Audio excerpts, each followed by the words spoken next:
equated my amount of performance, my level of performance, with the level of love I was going to receive. At the same time, I remember being that age, being in Sunday school, coming out of Sunday school, getting ready to go to church to play the piano, and me and my brothers and cousins playing on the church steps, and hearing the men who I had grown up admiring, men who taught me about God, men, some of them who had just taught me Sunday school, and then their discussions went to homosexuality. They didn't call it that. You can imagine what that conversation was like. I just remember being a kid, realizing, oh, they're talking about me. They just don't know it, but they're talking about me. So my perception of, according to what the men who taught me about God was, God must hate me. He must despise me. He must be ashamed of me, because these men are. They don't know that's what I'm battling, but that's what they think of me. So guess where the last place I thought I could go to for help was? The church. I honestly thought God hated me. And I thought there's no way that I can perform well enough for his approval. So I'm just going to have to do the best I can in this life. I'm going to have to perform on every level. I was a messed up kid. My grandmother, Jernigan, lived on the farm with us. My mom worked at the school. My dad had a mechanic's garage. In addition to the farm, we all ran together. But my grandmother, she was there, after school. She had a piano in her trailer house. And when I was through with my chores, I would go sit at the piano and just lose myself there. She was a refuge for me. I hated to be at school. I just hated those times at school when I had to look around the corner at certain times, because I didn't know if this certain group of guys was going to be there to mock me, to tease me, to beat on me. Just never knew. But I could go home. I could sit down at that piano and literally get lost for a couple of hours. Nobody could touch me. Nobody could hurt me. Nobody could mock me. It was a real refuge for me. And my grandmother especially was so encouraging, always telling me, your gift of music, that's a gift from the Lord. Use it for him. The only problem was that the message I got from the other guys at school was that, no, that's what girls do. That's what sissies do. You're a faggot. Well, when I was 13, my grandmother, Jernigan, who was my, a refuge for me, she passed away. And I felt so hopeless. I didn't know what I was going to do. I didn't know if there was anyone else who could ever understand me. I just felt hopeless. I felt abandoned by the Lord.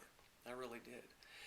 And so, in a sense, I went even further into myself, into this shell. I remember getting into high school and really excelling at basketball. I love basketball. I love basketball. Love to play it, love to watch it. But what I discovered again, more than my love for the game, was that if I did really well, I got affirmation, especially from the men. And I craved that.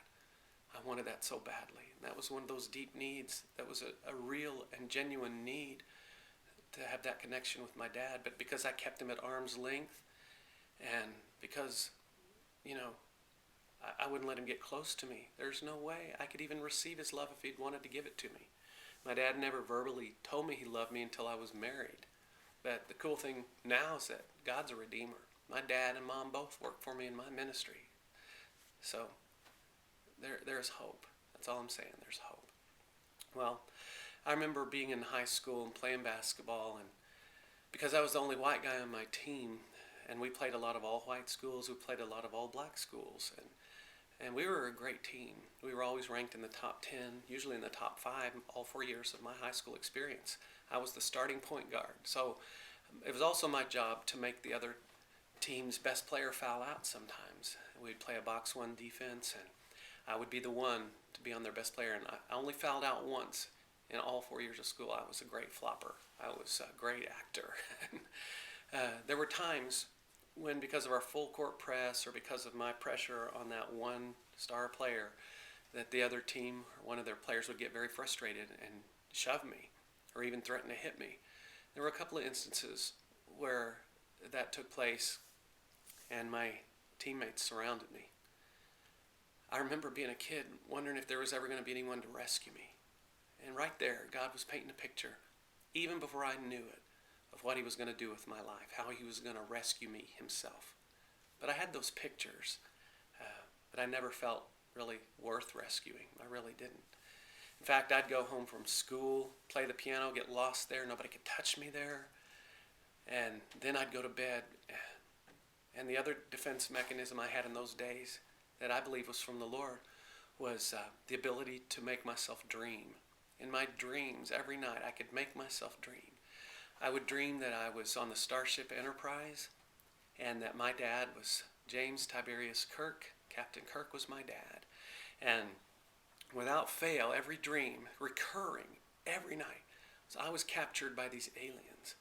And in my dreams, right at the last second when it seems like all hope was gone and my life was going to end, my dad, Captain Kirk, would swoop in, phasers on destroy, not on any of this stun business, but destroy, and he'd take the enemy out, rescue me. And I just remember how often I dreamed and hoped that I'd be rescued from homosexuality, and it just never seemed to happen.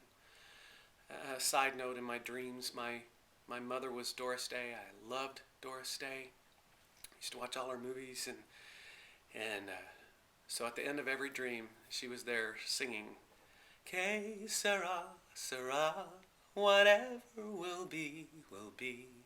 The future's not ours to see. Que sera, sera." Even that, I look back now as God planting hope in my heart. I was valedictorian of my senior class. Again, I excelled at what I did because I realized that if I performed well, people affirmed me. And I so badly needed that affirmation, to just be seen as relevant, to be seen as worth knowing. But it was all based on my performance. And what happens when your performance doesn't measure up? Well, you feel worthless. And that was my life, just ping-ponging back and forth between that affirmation, feelings of worthlessness. Before you think the valedictorian thing was that big a deal, there were only 12 of us in my senior class, so whoo. After graduation from high school, I was the first in my family to go to college, first ever.